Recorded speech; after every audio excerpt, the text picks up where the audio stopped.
Understanding the rules of navigation is crucial for safe and efficient maritime operations. Today, we're diving into the specifics of pilot and diving vessels as per the rules of the road, or. Let's start with pilot vessels. A pilot vessel is a specialized boat that carries maritime pilots to and from ships.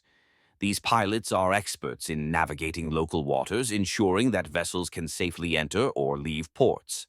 Pilot vessels are typically marked with distinctive lights and shapes. At night, they display a white light over a red light, indicating their status. During the day, they fly a flag with a black and white checkered pattern. This visual cue alerts other vessels that a pilot is on board, ready to assist.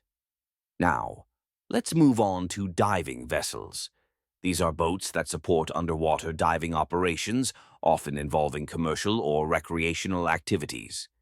Diving vessels have specific lights and shapes to communicate their presence and activities.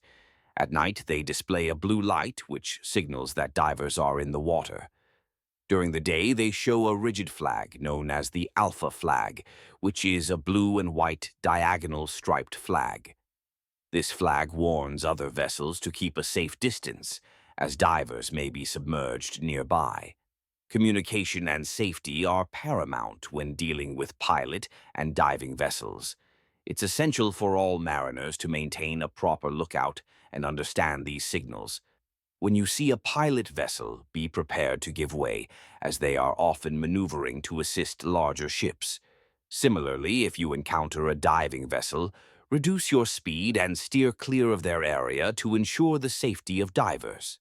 In summary, recognizing the lights and shapes associated with pilot and diving vessels is vital for safe navigation. Pilot vessels display a white light over a red light at night and a checkered flag during the day. Diving vessels use a blue light at night and the alpha flag during the day. Always prioritize communication and safety when operating near these vessels. By following these guidelines, we can all contribute to a safer maritime environment.